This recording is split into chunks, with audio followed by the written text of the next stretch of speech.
Hiya, Barbie. Hi, Ken. You want to go do a podcast? Sure. Jump in.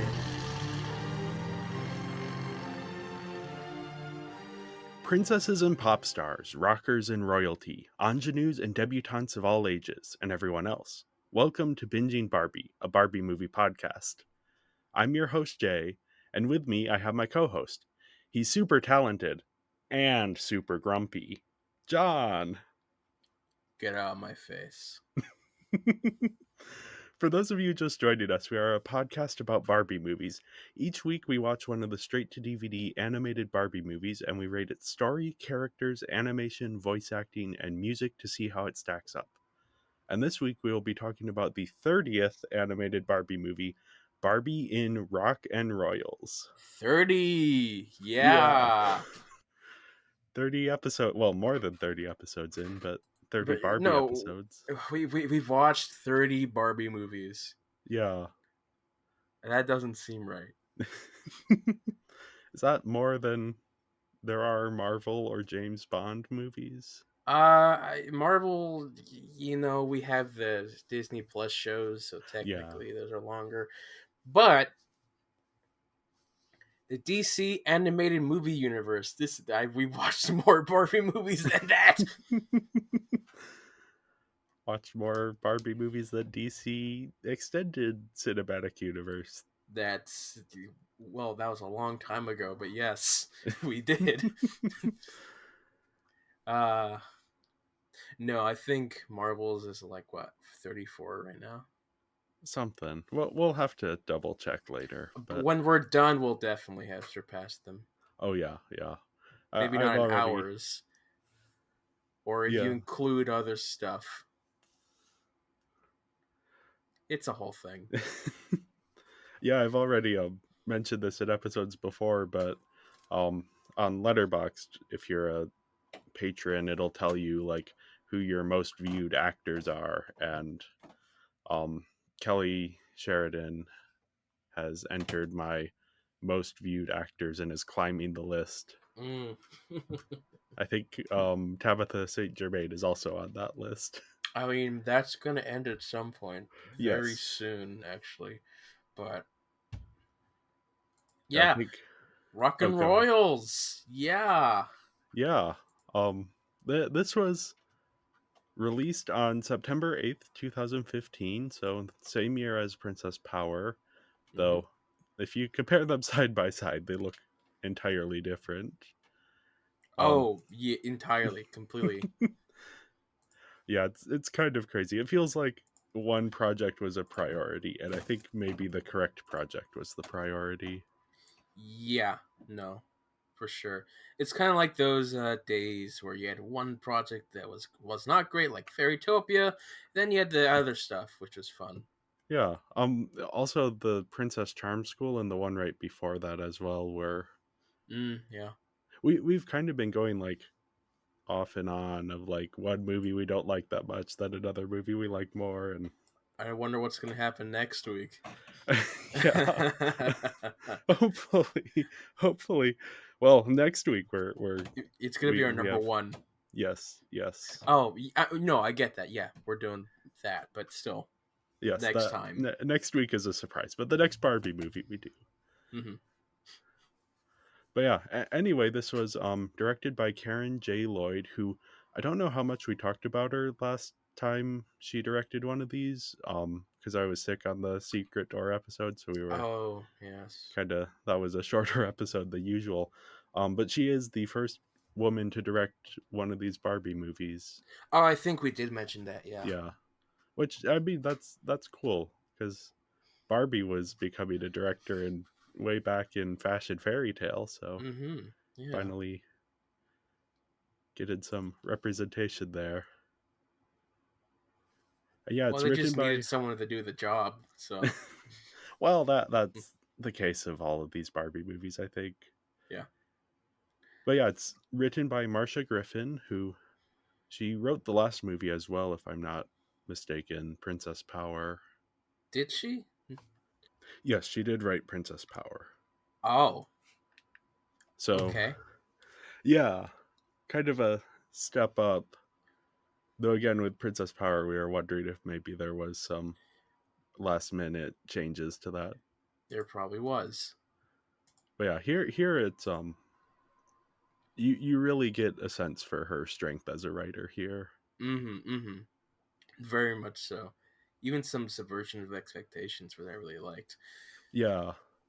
And we have music by Gabriel Mann and Rebecca Newell, who they've been around for a while with these movies, and there's also some original songs, which this is kind of a musical. Mm-hmm. There's not much music in the first half, but definitely in the second half. And yeah, the story follows, well, it's set on this magical island in a lake, and Magical, they're, quote yeah, unquote. well, they go through this sparkly barrier to get there. Whatever the heck that thing is. It's I think it's just for show. Yeah, I Because the was. pop stars were really confused about magic when the princesses had them. It's like, what the heck is that? It reminded me of um the Middle Earth, the Grey Havens, or where it's like, or no, whatever it's called, the Undying Lands, where you have to go through the Veil of Light before you Oh, reach that. So yes. since they were sailing, and then there's this sparkly barrier that they have to sail through. But no, I am not entirely sure what was going on there. And all of the trees are pink. Well, I mean, pink trees are not real. They're called Yeah, dogwoods, if you wanted to know. Or in some countries, lapachos. But anyway, they go through this yeah. magical beam thing. And on this island, it's like split in half, and one half is this camp for musicians, and the other half is this camp for royalty. And the two, Typical. yup, Typical. Yeah. the two headmasters are sort of these bitter rivals. Their relationship has some ups and downs throughout the course of the movie. Mm-hmm. But we start with Princess Courtney, who she's headed to Camp Royalty for the summer, and Mm-hmm. the rock star Erica Juno, she's headed to Camp Pop. But, there was an error in the systems which swapped their places, and so they end up going to the incorrect camps. Yes, very uh School for Good and Evil. Right. And well, I guess in more ways than one, which we'll get into later, but We'll get into that later. they initially feel very out of place. Obviously, the Camp Pop is sort of like musical focused, and everyone's artistic and creative and a bit odd. And then over at Camp Royalty, everyone's very buttoned up and formal. Mm-hmm. They like But acapella. yeah, but they start to make friends with their own respective camps, and they sort of learn to appreciate the situation they're in and kind of are getting along. And then eventually they meet each other at the beach halfway between these two camps, and they are going to switch places to go to the camp that they were supposed to go to, but then they decide, actually no, we're having fun, let's just stay where we are. Mm-hmm.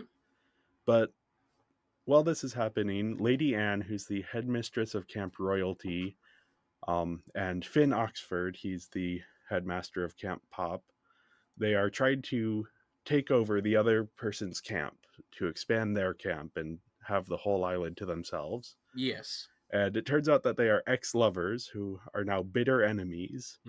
Always fun. Yup. And then one day, Lady Anne hears Erica singing and comes up with this plan. So she suggests that the two camps host a singing contest where the winner takes the entire island. But unbeknownst to her, her assistant, Clive, bribes one of the judges to vote for Camp Royalty.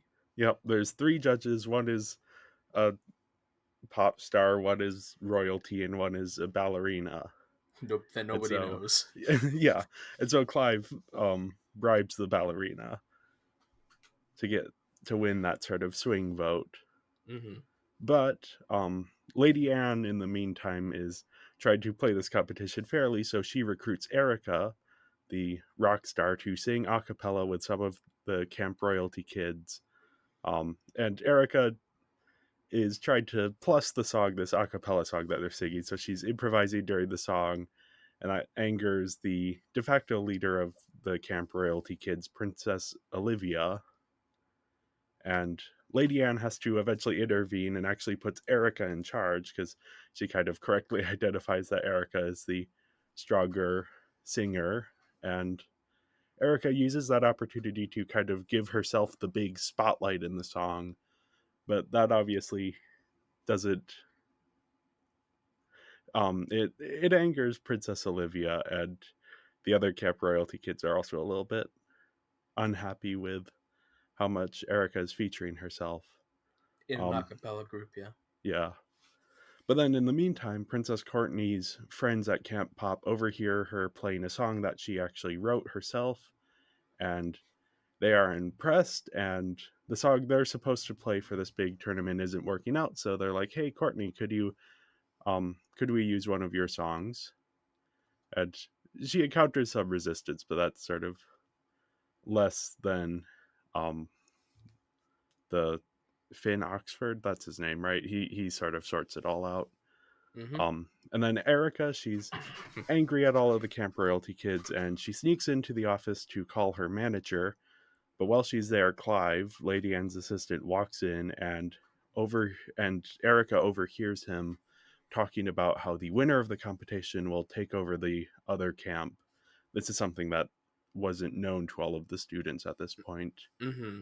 Um, and Erica and Princess Courtney, um, well, Erica sneaks over to the other camp and tells Princess Courtney what's going on, and neither of them want either camp to lose because they don't want either camp to go away. So they come up with this big plan. Yeah, so during the night of the competitions, things are proceeding as normal. Though Camp Brody is performing with lower energy than expected. But halfway through their song, Camp Pop interrupts their own performance. Yeah, and then Camp Royalty comes back and joins the performance, so they perform together. Mm. Which, of course, Lady Anne and Finn Oxford are kind of. Lady Anne is the one who's most disappointed. Who's like, Yeah, "What are we'll you talk doing?" about that. And We'll then talk about that. she gets in a fight with Finn Oxford, who are like, "What's going on? We can't have these two performing together." And Courtney uses her magic to open a trapdoor and traps them under the stage.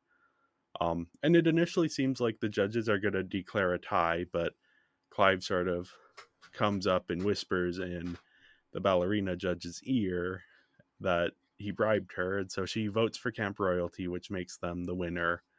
But before anything else can happen, Lady Anne and Finn Oxford have reconciled under the stage, and now they rise up from underneath and they reveal that they had a change of heart and decide to keep both camps open. Mm-hmm. And Clive freaks out and reveals that he bribed the judge, and he gets trapped beneath the stage. And then, yeah, it ends with Erica. She decides that she's tired of being a solo act and invites all of her new friends to join her next tour. Yep, and then the film ends with a music video. Yep. Odd And an choice. after credit scene. Did you catch that? No, I did No, not. it's dumb. It's Clive gets out of the from underneath the stage and then walks a little bit and then falls back down underneath. That that's a perfect use for end credits. Yes, perfect. Yep. Yeah. You know what story rocks? This one. Yeah. No, it does really rock. It's using a concept that I have not seen used very often. Specifically, the two people switch because of an error, not because they got on the wrong boat by accident. Yeah. And I don't know. I saw that and was like, I don't think I've ever seen that before. Wow, this is really fun. And I like the difference between the two, and I Yeah. liked how they decided to stay with their group in the end. I was expecting things to change. Yeah, it's interesting. We have these dual protagonists who they're going through arcs that kind of mirror each other, Mm-hmm.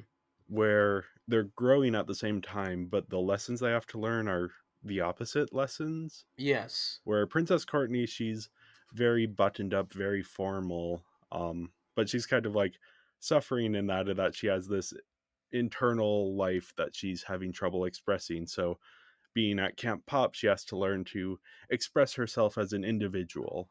And Mm-hmm. meanwhile, Erica, she's sort of this big pop star who's known across the world and is always on the stage by herself, and she has to learn to work as a team with the people around her. Do you know what's also great?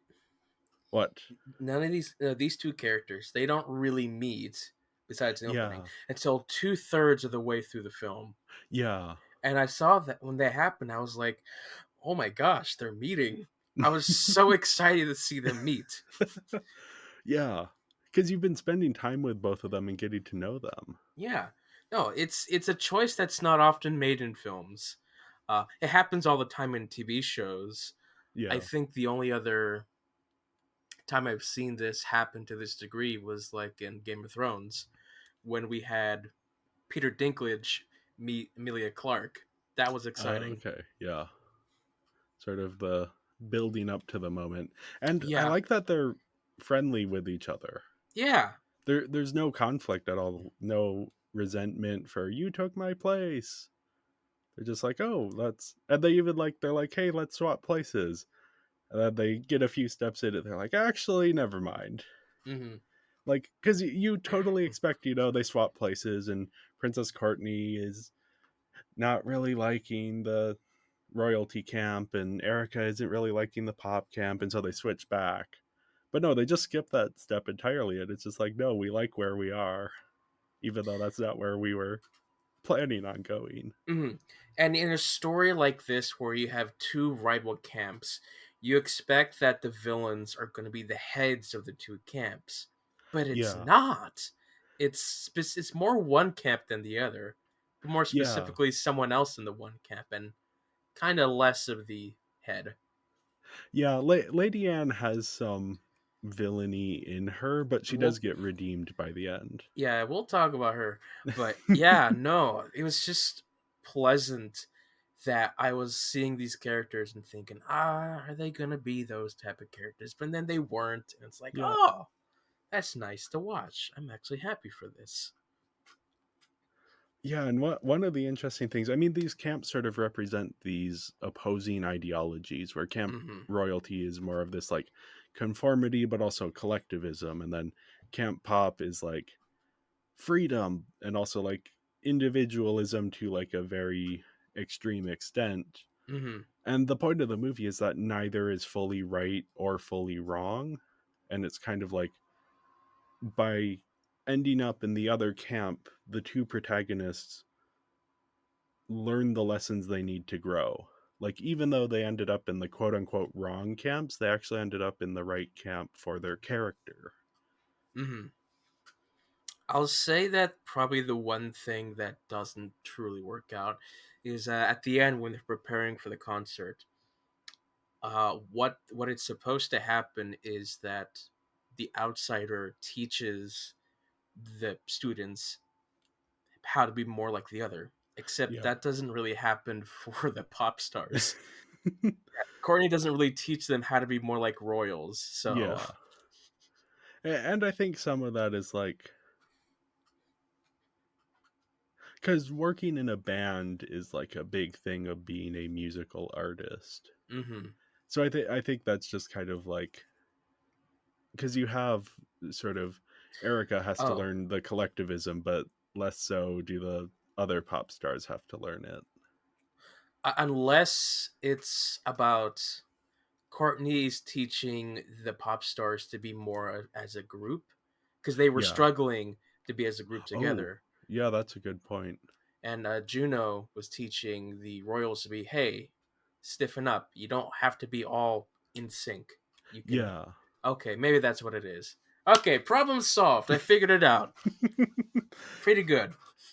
Yeah. No, I like how these everything is sort of tied back to these themes. And then you get the nuance of, because it's not just one side or the other, you see both sides of it, and the point is like finding a space in the middle. Hmm. Yeah, I don't know. It's thematically a lot more interesting than a lot of these Barbie movies sometimes are. The closest thing I can compare this film to is Camp Rock, but Yeah, I've heard that. I haven't seen Camp Rock, so I can't. uh, I mean it's yes and no. It's really not, but I don't know. I haven't seen Camp Rock in years. The reason why I just think it's similar is because there's a camp and there's rock. Okay, That's it. I've heard it has more similarities with the second one, which apparently adds like the Oh, royal angle. maybe so. Maybe so. I haven't seen the second one, so I can't say.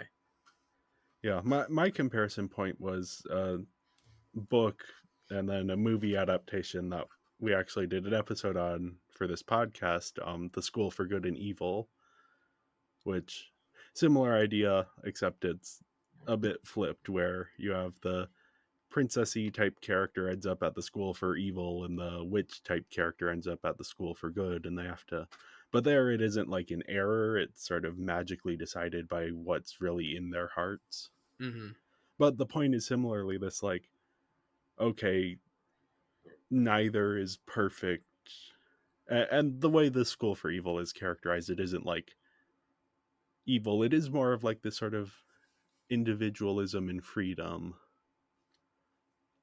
which I, tied back in an interesting way. mm-hmm. I will say, I don't know how the two came together at the end because they were rehearsing separately. Yeah, that was a bit of a, they were saving the reveal that they were going to perform together, but it might have benefited to have them on like have them working together in the montage. Right, because when they both perform together, it's like, how did they rehearse this? Yeah, I would assume we just didn't see it because they wanted to save the surprise, like the movie wanted to save the surprise. I But guess, but during the montage, yeah, I was so confused. I was thinking, okay, so what's the plan here? Are they just both going on with the thing, but doing their best? Okay, but then it's like, oh yeah, they combined. They were just being really risky with how they were doing it, but it worked yeah, out in the end. That's for sure. yeah. And I mean, kind of on that note, I really think this movie does balance a large cast very well. Like, we have a ton of characters, and yet, I mean, besides the protagonist, no one's really all that well developed, but you do get a sense for who different characters are. Mm-hmm.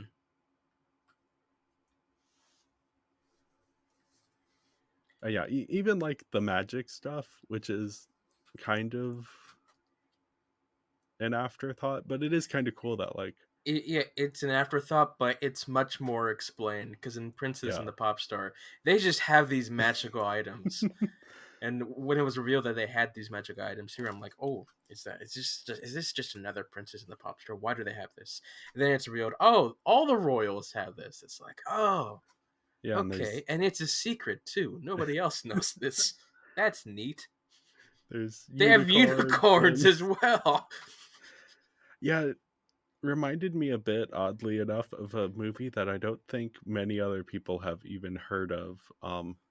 Called Paradise Hills, came out in 2019, has a bunch of famous people in it like Mila Jovovich and Aquafina, Mm, Emma Roberts, but it's similarly this like island where a bunch of royalty end up, and then it's all about sort of individualism versus collectivism. sounds like a CW show. I mean, it is basically a CW show as a movie. It looks spectacular, but like the I'm plotting is sure. a little bit odd. But it is one of the cool things it does is sort of this contrast between the sort of like the more modern elements and the kind of almost sci-fi elements, and then the sort of like more fantasy elements. Mm-hmm. And so this reminded me at points of that. There's it felt like part of it feels like a fairy tale and part of it feels more modern, and then sort of that clashing. Yeah, another thing to point out about the writing specifically, Hmm. that the comedy bits just the random comedy bits that that work really well. Yeah. It feels well written in a way that Princess Power didn't feel well written. It's also like the timing of those bits are just Yeah. at the right time. Yeah. Like when I like just how nobody cheered for the Yes. Well, the one ballerina. person did. Well, no, like it came in threes. Like they Yeah. revealed that three times, but the third time you just had that one person in the audience after so long. Yeah, I was just finding that there was just these small bits, just every once in a while that would come up and actually be funny. It doesn't add anything to the story, but they'd add it, and I was like, oh man, this is kind of funny. Yeah. Yeah, I wonder sort of what was holding Princess Power back, because this feels much like the story fits within the runtime and it feels like it's Mm, exploring a bunch of different threads in an interesting way, where Princess Power felt like it kind of left some threads dangling. mm. And this is like the type of writing that I would expect from someone who worked on all the other shows that they worked on. Yeah. So yeah, overall I gave the story a 4.5 out of 5. I thought it was spectacularly done. Yeah, I give it a 3.8. Um, it's good. I don't know if it's quite for good. That partially it has to do with music Okay. taking place during the story as well, which we'll get to that. Yeah. I think for me a lot of it is just those themes and how it feels like it's exploring the themes in a more nuanced way than kids Mm-hmm. movies tend to explore themes in. But yeah, on to characters. We first have Princess Courtney, Mm-hmm. who we kind of talked about her arc here. She starts out very reserved and very formal, but Mm-hmm.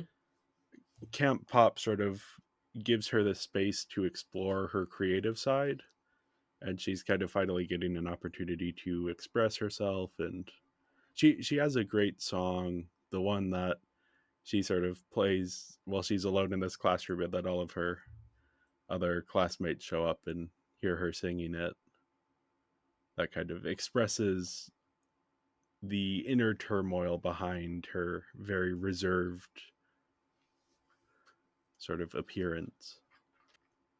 And yeah, I mean she's a good character and her arc plays a very important role. I think she stands out a bit less to me than Erica does. Yeah, no, she's kind of the typical one that we would have seen from Yeah. this type of story. Yeah, Erica is a lot thornier, Mm-hmm. and the lesson she has to learn is a little bit more emphasized. Because she's sort of individualistic to a fault, Mm-hmm. and she's still very very nice, and she's a good person, but she isn't always quick to think of other people. And the moment where she kind of blows up at Princess Olivia, because Princess Olivia calls her out for being like for hogging this entire song, and um Erica gets very upset about that. And at first it seemed a bit out of character for me, but I think it gets integrated into her arc in a way that really worked for me. I didn't see any problem with that. No. Okay.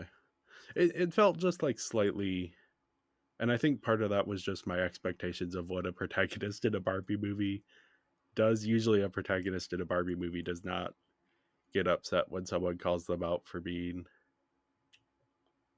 selfish. But she's a professional But as well, yeah. so. Yeah. And again, I think it works so well with her Mm-hmm. arc and the Mm-hmm. contrast with Courtney's arc. It's really their two arcs that make this work. If it were just one side, it would feel a little slight. Yeah, having them both is nice. Just seeing how they both interact with the other people is also really nice to see. Yeah. And how, I mean, they have similar struggles, and like even the characters around them are similar. They have their two roommates who they're friends with, and then there's the one bully. And then that one guy The one guy, yep, that which, might like them, which yeah, Courtney doesn't really have that, although he's paired with the other guy as if there is. yeah.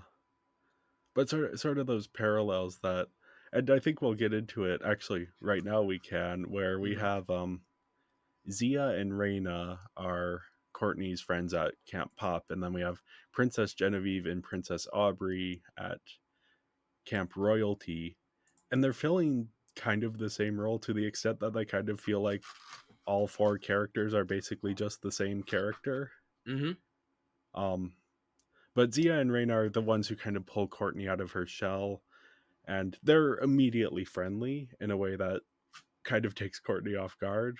Um, Whereas Princess Genevieve and Princess Aubrey, there's this moment where um they walk into their room and they see Erica standing there. They're like, "Oh, are you here to help us do our nails?" Yeah, it's not until they realize who Erica is that they start appreciating her. Yeah. But once they do, it's like they are very friendly, and they Erica ends up feeling sort of responsible to these friends that she's making at this Mm-hmm. camp. And that's sort of what pulls her into growing as a person. Yeah, but besides that, I don't think any of these characters stood out a ton. No, I like their interaction where they were where they were stereotyping the other Yes. person by asking them questions like, "Oh, do you do this? Do you do this?" Yep. Yeah, they had their moments. I mean, it's like a lot of these Barbie movie sidekicks where they have their moments where you step back and look at them as like characters. They don't have much, but they are like in individual scenes. They have good banter going on. Yeah, no. What really counts is the banter Yeah, with this film specifically. You need to have good banter with these characters, otherwise they're just there. yeah.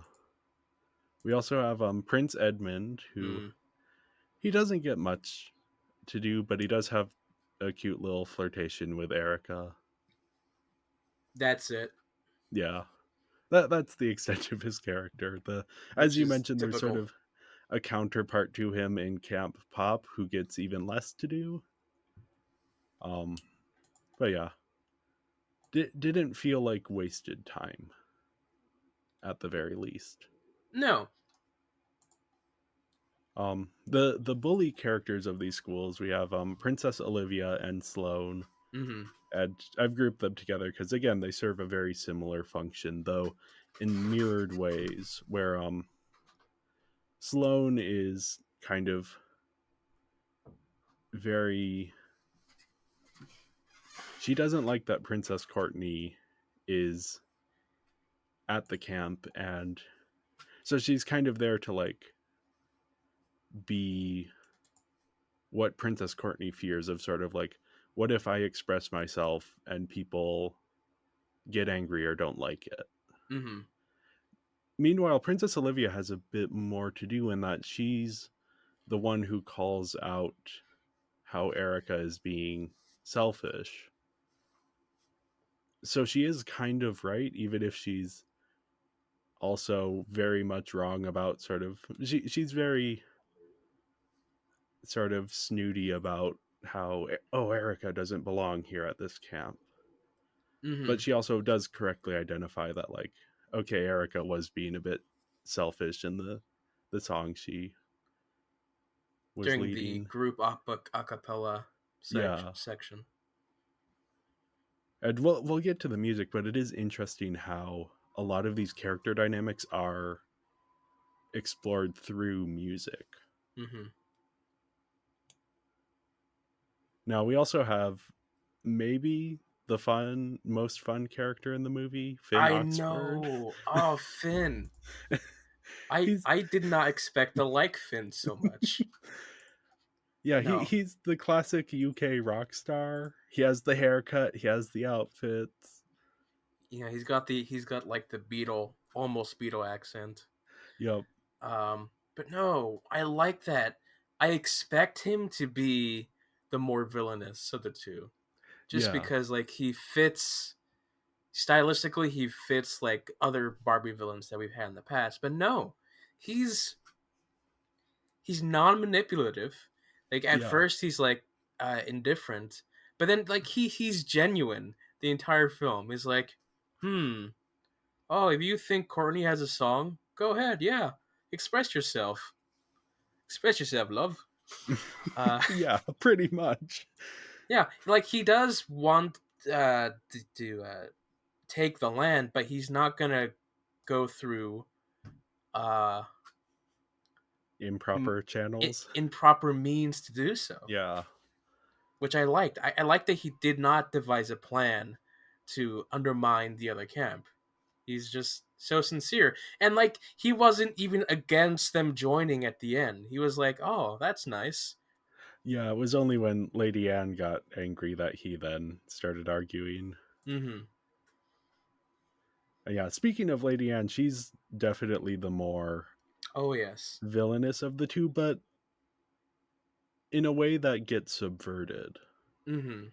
Um because she is very manipulative and you aren't quite sure how much she actually appreciates Erica's singing or if it's just sort of like, She sees the talent that she can exploit, yeah, whereas Finn sees like the talent that should be explored.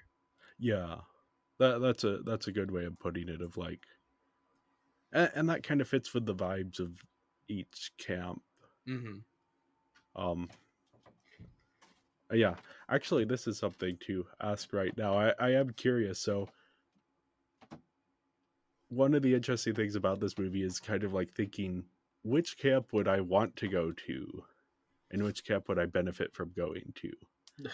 And so I'm definitely like a camp pop person. Like that is where I would want to go. Which thus means I should probably end up at Camp Royalty to learn a lesson. Probably. What was your feeling, or did you not think about See, this at all? I don't really want to do music. But separate from the music, Okay. because Um, I have no musical talent at all. I have no interest in doing musical talents at all Yeah. as well. Are you sort of the like creative self expression type thing, or more of the like collective? Let's work together and follow sort of these rules of decorum. So I think I'd probably want to go more to the pop and then have to go through Royal. Okay, yeah. So we're kind of similar boats here. Probably, yeah. But yeah, even with Lady Anne, like she ends up getting redeemed. A little quickly, but yes. Yeah. And there is this like, it does kind of feel like when they get redeemed that there's part of the reason they're so obsessed with getting the other person's camp is that like there's still some feelings there. Mm-hmm. And Lady Anne even says like, because they were dating and then um Lady Anne dumped him, and she specifically did it because she was worried that he would when he make sorry once he made it big he would leave her, so Mm. she wanted to get through the difficult part first. And so when he hears that, he's like, oh well, I wouldn't have ever done that, and also is very flattered that she knew he would make it big. Mm-hmm. And You that's know sort what's of their also really nice what. is the attention to detail at how different their two photographs are. Oh yeah. Where Lady Anne, like, she keeps her photograph pressed, like neatly pressed in her desk, Yeah. whereas Finn keeps it in his jacket, but his is more wrinkled and has um, the stain of the folding stains. Yeah. Yeah, that's I don't know if I quite caught on to that detail, but yeah, the that they both have the same picture and that it is like they've kept it in a way that makes it clear that it is important to them. Mm-hmm. But those ways are very different. And that is kind of the theme of the movie, is like these different people and ideas that have to work together. Mm-hmm. And I do like that both of the headmasters actually stand up for Courtney and Erica respectively. Like Although one Lady is Anne is more doing it. sincere than Yeah. the other. Well, yeah, Lady Anne is doing it a bit more sort of plottily, but I don't know. It's a refreshing thing. Sometimes in these stories, you have like the headmasters are like indifferent or Mm-hmm. even like actively like, no, we don't want a pop star at our camp. So that was kind of a refreshing thing to see. I also really like the high five moment. Oh yeah, that's a good. Yeah, How Courtney starts out not knowing what a high five is to like instigating a high five. yeah, Nice touch. Really yeah, nicely and done. good character growth moment as well. Mm-hmm. That kind of indicates the changes that have been the subtler changes. Yeah. Now, the last character we have here to talk about is the true villain of the story, Oh Clive. yeah, Clive. He is the villain, but I do still kind of feel bad for him because he has this unrequited crush on Lady Anne. A bit too much. Yeah, he definitely goes too far, but and the Too way he far. gets his comeuppance is, He's a little extra at times as well. yep. But yeah, the moment where he like reveals that he bribed the judge is hilarious. Mm-hmm. Where he's like so in the heat of the moment that he doesn't realize he's doing it until after he's done it. And how like the ballerina just leaves. Yes. Off screen. You don't even cut back to her like rushing out. It's just like done through sound effects. I know. It's just moments like that. Just really funny. Yeah. Yeah. This was, I mean, there's such a good balance of characters where you do get a sense for who each of these characters are. Yeah, even the characters that don't have really any quote unquote character to them, because a lot of them are copies, they each have like fun dialogue to go with them Yeah. that makes you connect with them. Yeah. Yeah, it is after Princess Power where it felt like none of the characters were fully realized. Mm-hmm. Here it's nice to see. Yeah. And so I gave the characters 4 out of 5. Yep, I gave them a 4.5 out of 5. So Mm-hmm. same as the story score for me, I think Yeah. both very good. So yeah, next up we have the animation, All right, animation, yes. which so much better. So yeah, to the last film, so much better. They are using sort of similar facial models to the last movie, It's more so but to Secret Door. yeah, it's executed so much better. Yeah, it's not so much that the character models are great. I think what's really helping this film is the lighting. The lighting Yeah, is fantastic on the yeah, models. It gives them the depth that they need. yeah, and they have, there's like a softer skin texture on them, Mm-hmm. but they still do look like dolls. Mm-hmm. Which, I mean, this is a Barbie movie, so that's kind of where last movie they did look like dolls, but they looked like bad dolls. Here they look like good Yeah, dolls.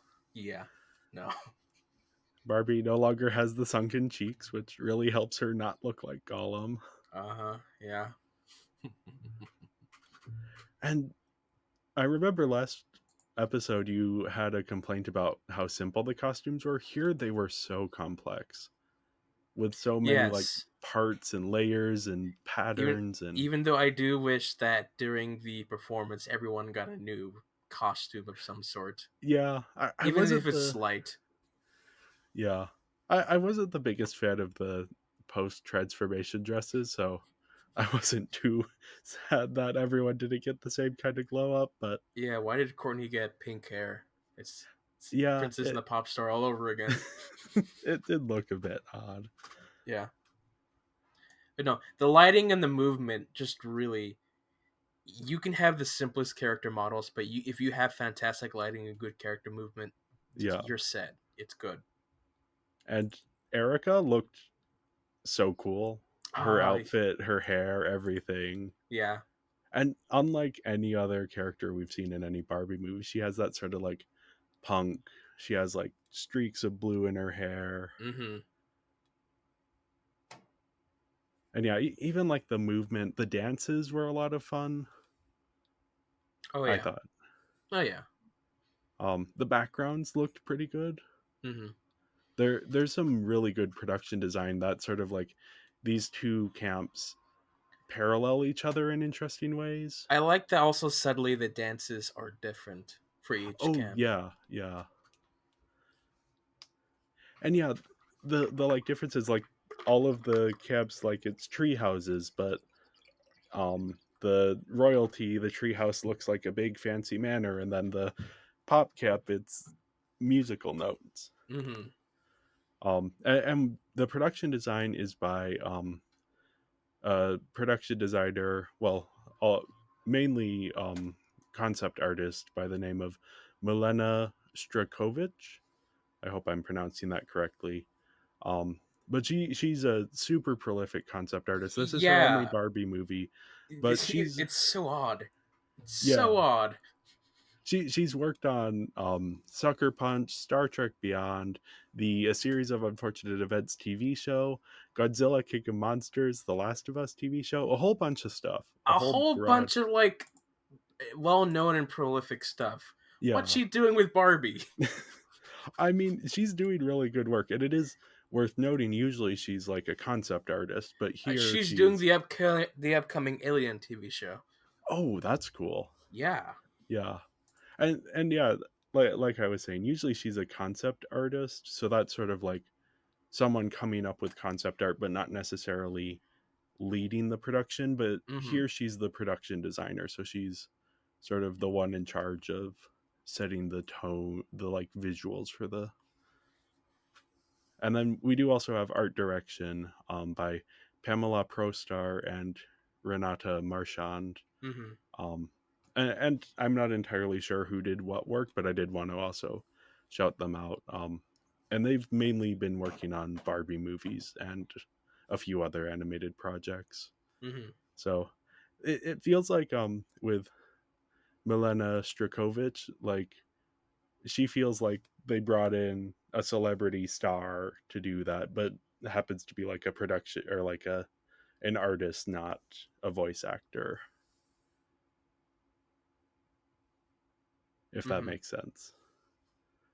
Because yeah, her work, and you can find she has a website where she puts a lot of her concept art, and it's kind of fun to scroll through and see. So yeah, I don't know, I thought the animation was really good here. Yeah, it is really good. So I gave it a 4.25 out of 5. I think there is like a tiny bit where like I wasn't noticing as many interesting camera angles or camera movements, but the quality of the animation makes Yeah. up for it. I give it a 3.8, which is similar to like Pearl Princess and The Secret Door. They both have similar looking designs and character models and movement. Yeah. I didn't see anything that bump up the score, so. Yeah. I think it was spectacular. But Mm-hmm. there is like yeah. Anyway, on to voice acting. Kelly Sheridan here plays Princess Courtney. Yeah, Great performance as usual. I think as usual. her singing voice is voiced by Jordan Kane, and there is a pretty big mismatch between the two of them. A bit, yeah. But uh, we've seen worse before, so I'm not gonna be too harsh on that. Mm-hmm. Now, next up, we have a bit of a. We may have to talk a bit through this one. Chiarazani playing Erica Juno. Great to have her back. Yes, her voice is great and she gives a good performance. The issue I think here is that Erica Juno is designed to be a character of color, and Mm-hmm. Chiarazani is not a person of color.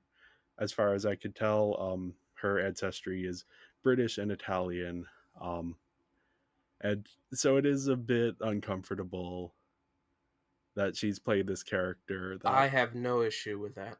okay, I I don't know. It just bothered me a bit, and it's interesting because there have been times before, like occasionally early in the Barbie movies, there were two Indian characters, one in Nutcracker and one in 12 Dancing Princesses, that were voiced by white actors. But in general, they have been very good about finding people, like when they've had characters of color, finding actors of color to play those characters, especially for protagonists. So I almost wonder if there's some sort of extenuating circumstance, if maybe she was hired and she did the lines and then they changed the character design later on, um, or if they hired someone who couldn't, who like See, scheduling conflicts that couldn't here's how make it. But this works. Um, they just look for the voice, not the actual physical person. So there's so many examples where you have black actors performing for white characters. I have no problem with that, and so I also don't have any problem with white characters performing black white actors performing black characters, as long as their voice fits the character.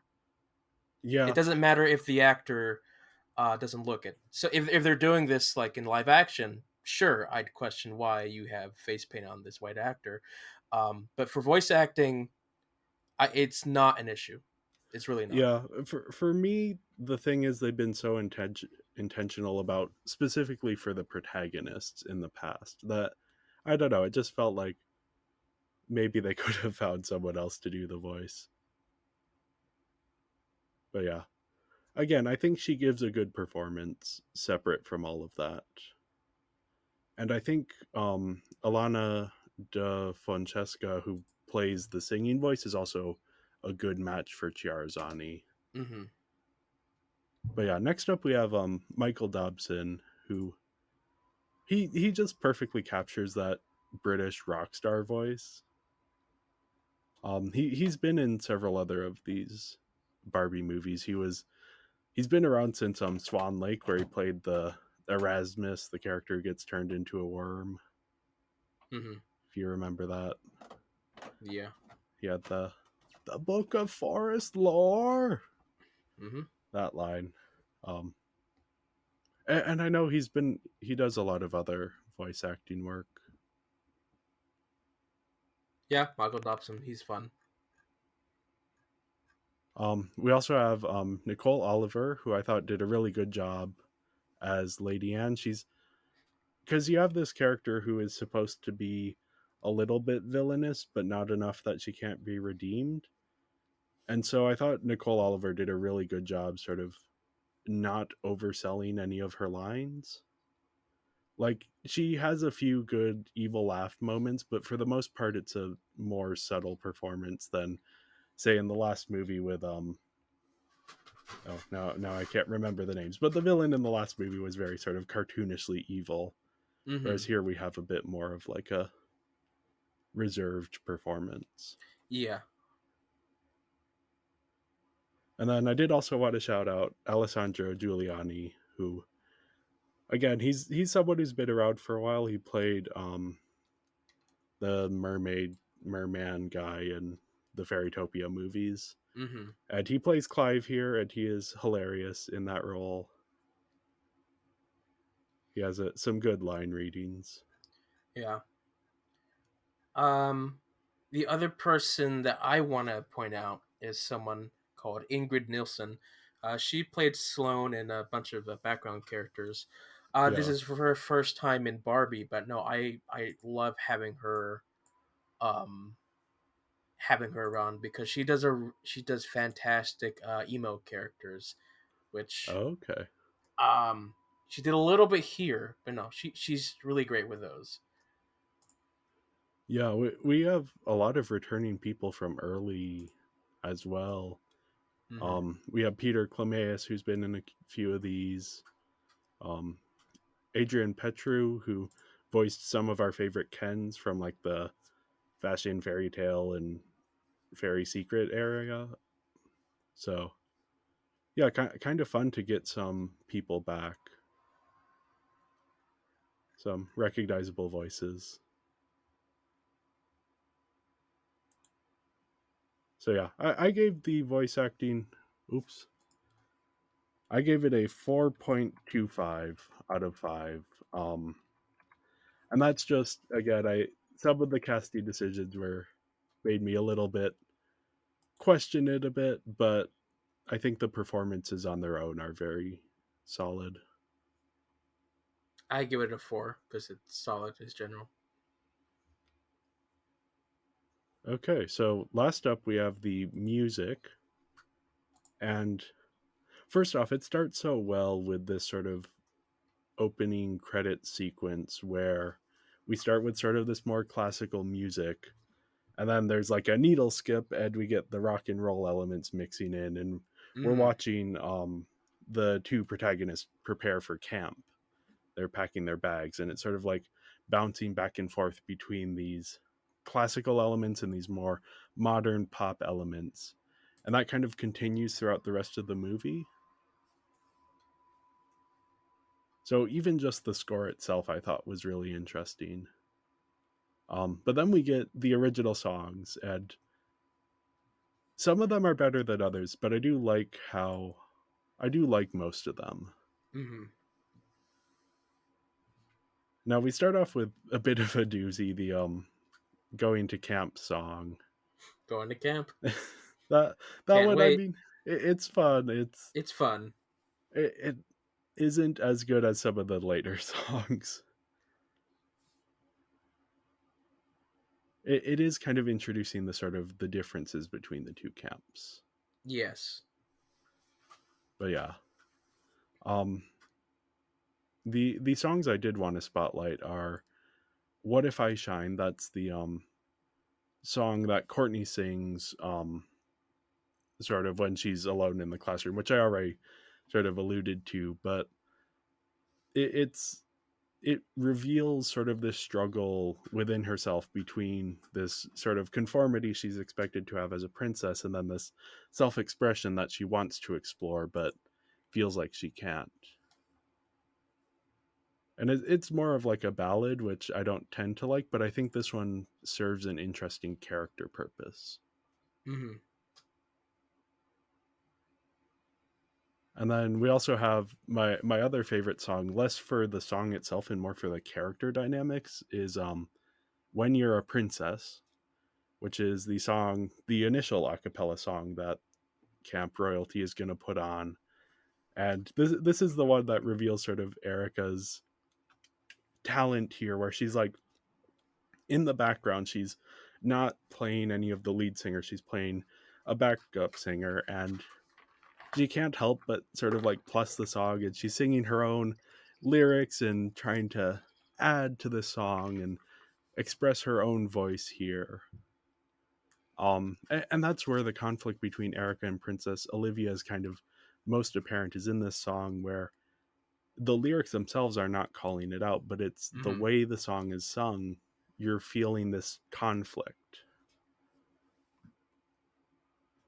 So yeah, I thought it was so much fun to have, like, it's not even the song itself, it's the way the characters are singing the song that reveals what's going on.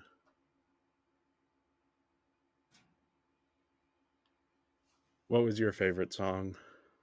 I didn't really have a favorite song.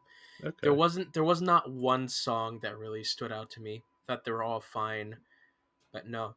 Unlike past films, there wasn't one that was like, this one I really like. no, I thought they were fine. They worked. I will say, I think that there's a little problem, and this is a very consistent problem with every Barbie film. The songs go on for far longer than they should. Okay. Specifically, the most noticeable one is the first song, "The Yeah. Camp." It goes on for so long. Um, and I was just thinking because the other film that I really love, it's a My Little Pony movie called Rainbow Rocks, and it's a similar concept of like bands and different music. What they do is they will cut down their song to fit the time, but also the pacing of the film works so much better because the song uh, gets the point across and then it ends, and you can go buy the soundtrack with the full song, and it's still great. So here I was like, I really wish they cut this down because I don't think we really need a whole song that's just repeating the same thing over and over again. Um, and also it could also be like they're struggling to find a way to make the songs interesting through the animation. Because a lot of it's just we're watching the character singing, maybe they're dancing, and there's not a whole lot of fancy editing or visuals to go along with it that Yeah. 2D can do much better and creative, and you still believe it versus 3D. Yeah, and I do think that point you bring up about sort of the visuals during the songs aren't always the most creative, and that is sort of something I alluded to in my animation Mm-hmm. score. Sort of that there is kind of a dynamic feeling that's a bit missing here. Mm-hmm. I don't think it's completely gone. I think there are dynamic moments, and for me, the songs worked really well. Um, Even just the way that like you'll be listening to a song and it'll be like, oh, this is good, but it's not quite there, and then the characters will acknowledge, oh, here's what's wrong, and it's sort of indicating um these issues. But then again, as you said, it's there's the one where Erica is singing the lead of the acapella when they're practicing, where like after it's done they point out like, oh, it wasn't quite working because you were taking all of the spotlight here. Mm-hmm. But if you're gonna have this song be not intentionally a little bit off, they do the full performance. It isn't just like a minute of it. No, it's the full song. And you could have probably cut it down a bit and still got to the same point across. Yeah, because yeah, you could cut it down and still have the proper time because this film is 10 minutes longer than typical for Barbie films. Yeah. 10 to 5 minutes. Yeah. I for me it was not ever a huge issue. And I think like the mashup they do at the end, this big sort of performance thing, that really brought things together. And even the music video they had with, which I don't think you were as big of a fan of, but I liked it as a ending in a dance party type I moment. just I think no, I think the music video is fine. I just think that they should have played credits with the music Okay, to end save things some off. time. Yeah, I mean, well, yeah, because it's just like yeah, I'm sitting there waiting, and it's just a music video. It's like, well, you can make it interesting and put the voice actors' names with the characters while they're singing. yeah. That might be because, and we were talking about this before, because the way they credit things, names that are mentioned in the opening credits aren't necessarily mentioned in the end credits. Mm-hmm. So maybe there's something with that, because I think it has been every other Barbie movie. It's just the credits at the end. There's no credit sequence at the end. Mm-hmm. So maybe that's something with contracts or just kind of like company style. Maybe, it could be a billing thing as well. Yeah. But it is, especially with animation where you're like, who's playing these characters? It's nice to have like, you could have each character and have the name show up when they do a close up on their face, like they do in live action movies sometimes, or animated movies that are bigger budget with celebrity voice actors. Yeah, because they never put the credit for voice actors really ever in the credits. Maybe it's something like that. Yeah. But I'm just saying, like, to make that thing a little more interesting, and I'm not feeling like I'm wasting my time, just add more than just, oh yeah, they're singing, they're dancing, that's neat. Give me credits. Yeah, I it worked for me, but I think you are. I'm a bit musical It's no, agnostic, but I think you're more than I am. it's also like the story is finished and we're still going. See, there needs to be more of the incentive to sit there and still go. That's why I say you Okay. put your credits there. Because Okay. it's like, okay, the story's finished, the movie's done technically. We still have this thing here, but you don't have to sit through it because it's credits. Yeah, And that's fair. you could put the music video on YouTube after the fact without the credits. I mean, just That's what they did for a movie I talked about a few months ago, White Noise. or put the They lyrics on screen. Just do something. Yeah, I it worked for me, but I could understand why it wasn't working for you. Mm. For me, it's like anytime any of these Barbie movies is good, I don't mind if they ended a bit of a celebration because I that's how I'm feeling at the end. I'm like, yeah, this one wasn't bad. Okay. We did it. Yeah. So Anyway, yeah, my music score was a 4 out of 5. Thought the music was well done, fit the aesthetic, worked really well. I just didn't find any that stood out to me, so it's still good. yep. Mine was a 4.5 out of 5. Again, I do bump up these scores a little bit whenever these movies are musicals because I strongly believe that more Barbie movies should be musicals, just sort of in the way that Barbie movies and musicals have similarities make that work well for the Barbie movies. But that leaves my total score as a 22 out of 25, or an 88%, which is a 4.4 on our 5 point scale. Mine is a 19.6, which is a 78% and a 3.9 5-star rating. Yeah, so since this is our 30th episode, every 5 episodes we go in and look at where we are so far in our rankings. Mm-hmm. So we'll talk a bit about where this fell, which I was surprised how high this got on all of our lists. Oh yeah, it's pretty high. Yeah, but our overall list so far, we still have Princess and the Pauper number 1.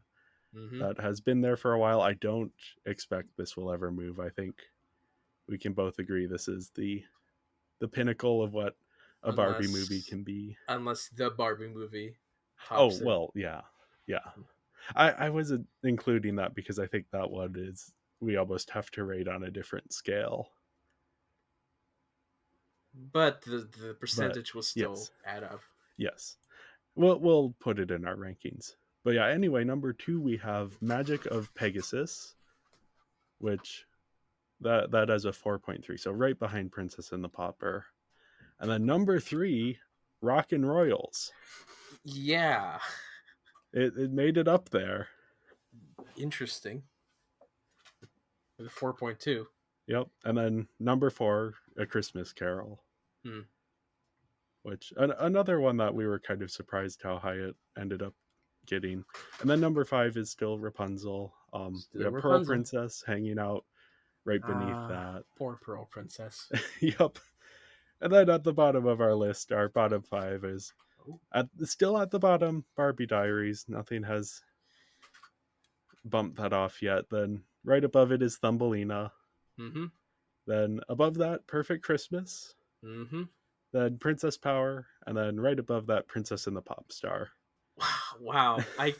Why is that so low? So it is interesting when we have guests on that can change the score very much.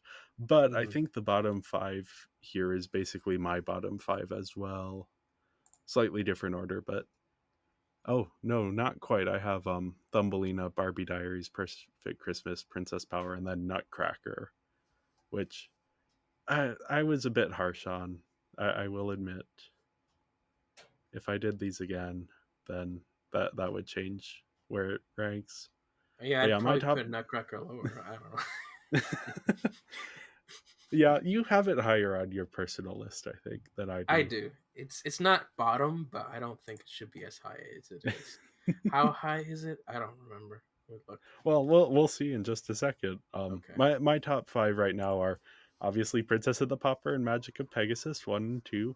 Then I put Mariposa number 3. Um, Nice. yeah, that was one that immediately when I saw it, I was like, okay, yeah, this one is going high on my list. Then number 4, Rockin' Royals, and then number 5, Rapunzel. So But it's similar. tied with Princess Charm School. It is, yeah. I have the same score for Mariposa, Rockin' Royals, Rapunzel, and Princess Charm School. Hmm. Yes. So for looking at my top five, uh, one is still Princess of the Pauper. Second is Christmas Carol. Uh, okay. Third is Princess Charm School. Fourth is Rock and Royals. And then fifth is Rapunzel. Rapunzel loves number five, doesn't it? Yeah. Now that Rockin' Royals has jumped up to the top of our lists, Rapunzel is number 5 consistently. Yeah. Yeah. No. So this list is basically how we added up our scores. It Yeah. objectively, personally, I don't think it's that high. I enjoyed the film, but I don't know if I'll enjoy it as a rewatch. I don't feel like rewatching Rock and Royals. I think I got the experience the first time. Unlike other films, like I really want to rewatch Barbie Diaries, Okay. but that's like my bottom. Yeah. I Barbie Diaries is fascinating. Yeah, I I, I think I would rewatch Rockin' Royals very happily, yeah. but Christmas Carol as number two. No, I don't want to. I don't feel like for me I'd put that as number two. Um, but yeah, bottom five: Barbie Diaries, Princess Power, Thumbelina, Perfect Christmas, Fairy, Secret. That's accurate. Although I actually like Barbie Diaries, so yeah, I it's mean, these lists are not infallible, and this is actually this will be the last time we do one of these check-ins until once we've seen all of these movies, we're gonna do a final rankings episode. mhm. So, and that one we will talk both about our numerical rankings and then our own personal rankings separate from numerical score. Um, Yes, it would be so so much fun to yeah, devise our personal rankings. yeah. So starting next episode, well, not next episode, but the next Barbie movie we talk about, we won't be telling you where it falls in our rankings, and we won't be doing these checkups because we want to save some surprises for the. We'll still be saying what our scores are and everything, but Hmm. we will save the surprise for that ranking episode that's coming. Yes. But yeah, thank you everyone for listening. Make sure to follow us on social media. We are Binging Barbie Podcast on Instagram, at Binging Barbie on Twitter, and Binging Barbie, a Barbie movie podcast on Letterboxd. There you can find an up-to-date list of all of our Barbie movie rankings. This will be the last time we update it until those final rankings are released. So we'll see how much that changes in the coming weeks. But we will be back next week with a surprise bonus episode on a movie about a doll that isn't Barbie.